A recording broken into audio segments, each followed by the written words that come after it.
بسم الله والصلاة والسلام على من لا نبي بعده. maanta waxaan doonaynaa in yar inaan isdul taagno qofka haddii uu riyo xun ku riyoodo mase wax uu ka argagaxo hadduu ku riyoodo muxuu samaynayaa, muxuu akhrisanayaa.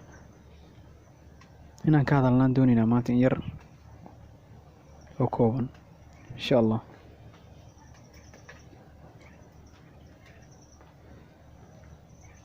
qofka haddii uu ku riyoodo riyo xun wuxuu samaynayaa dhinaciisa bidix buu 3 jeer u tufayaa fo oo kale, sidaas oo kale candhuuf dhinaciisa bidixda u tufayaa.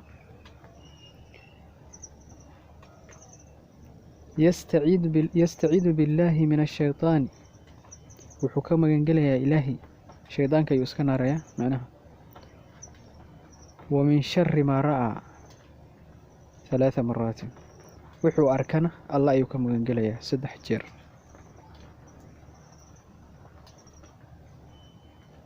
laa yuxdathu biha axadan, qofna ogama sheekeynayo wuxuu arko xuma.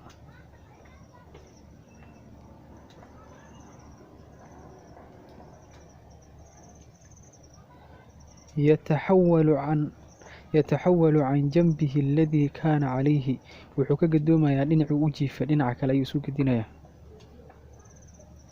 yaquumu yusallii in araada daalika, haddii uu doonana intuu istaago ayuu tukanayaa.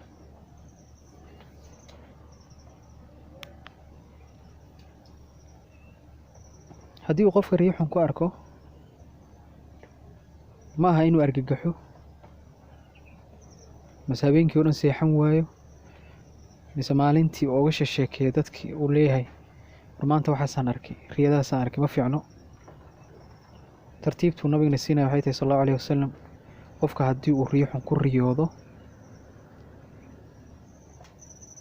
inuu dhinaciisa bidix 3 jeer u tufo, kadib uu alla ka magan galo waxyaaladii xumaa uu arkay 3 jeer, shaydaanka iska naara 3 jeer, iyo wixii uu arkay inuu iska naaro shaydaanka insha allah. midda kale oo anaga hadda ku badannahay waxay tahay qofka riyo xun ayuu arkayaa, subaxii buu magaalada dhex imaanaya mase suuq mase halqada dadka meesha isku imaadaan, maanta dhan wuxuu ka sheekeynayaa maxaad aragtay, ma maqashay waxaasaan arkay, waxaasaan ku riyooday, waxaasoo xun baan ku riyooday, riyo xun baan xalay arkay. ma aha inuu u sheekeeyo dadka oo oga sheekeeyo wixii xumaayo xalay arkay, waa inuu iska aamuso, cidna ogama sheekeynayo. waxaa kula tartiibta kale uu sameynaya waxay tahay dhankii u jiifay ayuu iska rogayaa. hadduu dhinaca bidixda u jiifay midigta ayuu u seexanayaa, hadduu midigta u jiifana bidixda ayuu u seexanayaa. dhinacii hore uu ku riyada xun ku riyoodo ka gadoomaya.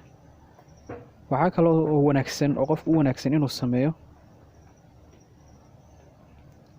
inuu weysaysto, istaago, uu tukado 2 ragcadood, ilaahayna ka magan galo, kadibna uu seexdo. وبالله توفيق.